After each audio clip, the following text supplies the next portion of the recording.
Charlie said seriously, "Don't worry, I will never alienate you. What we were like before, we are still like now." Warnya nodded gently. Charlie sighed and said, "Okay, it's getting late, I have to go home. You should go back soon." Warnya hummed, and said, "Good night, Mr. Wade. Thank you for your appreciation today and the rejuvenation pill you gave." Charlie smiled and waved his hand. "You don't need to be so polite, I'll go back first, you drive a little slower." After speaking, Charlie opened the door to get out of the car. Warnya hurriedly stopped him. "Mr. Wade." Charlie turned his head and looked at her. "Is there anything else?"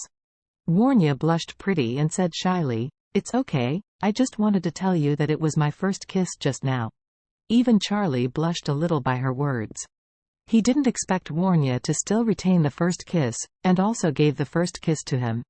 As the saying goes, it is the most difficult to accept the grace of beauty, especially for a man like him who is affectionate and righteous. He didn't know what to say in response to Warnya, was silent for a moment, and said sincerely, "Thank you." Warnya smiled sweetly and shyly, and said, "Mr. Wade, then I'll leave now." "Yep."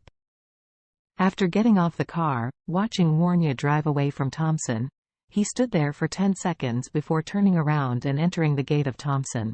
When he returned to his home, his wife Claire had washed up and was lying in the bedroom reading a book. Seeing Charlie's return, Claire smiled and asked, "How was your friend's birthday party?" Charlie felt a little unnatural, and replied, "The banquet was not bad." Claire didn't know that Warnya was celebrating her birthday tonight.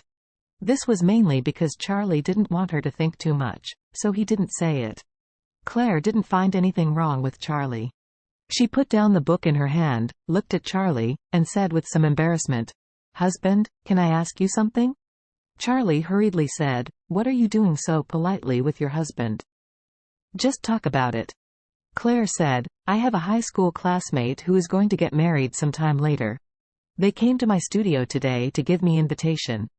Can you accompany me then?" Charlie smiled and said, "Of course. Oh, is it a male or female?"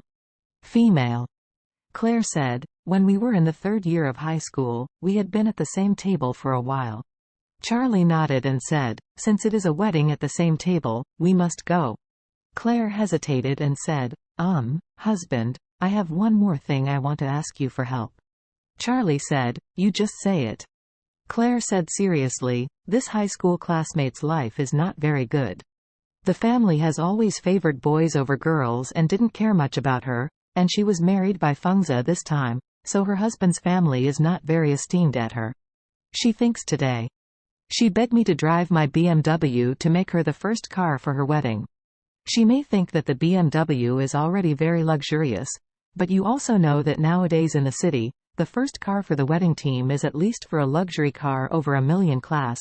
It's not possible to start with the BMW 5 Series, so I want to beg you, can you lend one of the 2 luxury cars from Mr. White and Mr. Steven?" Charlie asked in surprise, "It's okay to borrow a car. I haven't driven since that auto show. But, my wife, I've only heard of a fleet of family members and never heard of a fleet of married couples. What is the rule?" Claire said, "My high school classmate used to live in school. Her family was in a county around Orus Hill. It stands to reason that when she got married, it was the groom who brought to pick her up, but the groom's family looked down on my classmate. Yes, he deliberately made a harsh request, saying that he would not go to pick up the family when they get married, and let her mother's family drive to the hotel, so she just said." Charlie couldn't help frowning. This groom's family has done too much, right? She is pregnant with his child. When they got married, they didn't go to the house to pick up their relatives? Claire sighed, "No way, my classmate is also very uncomfortable.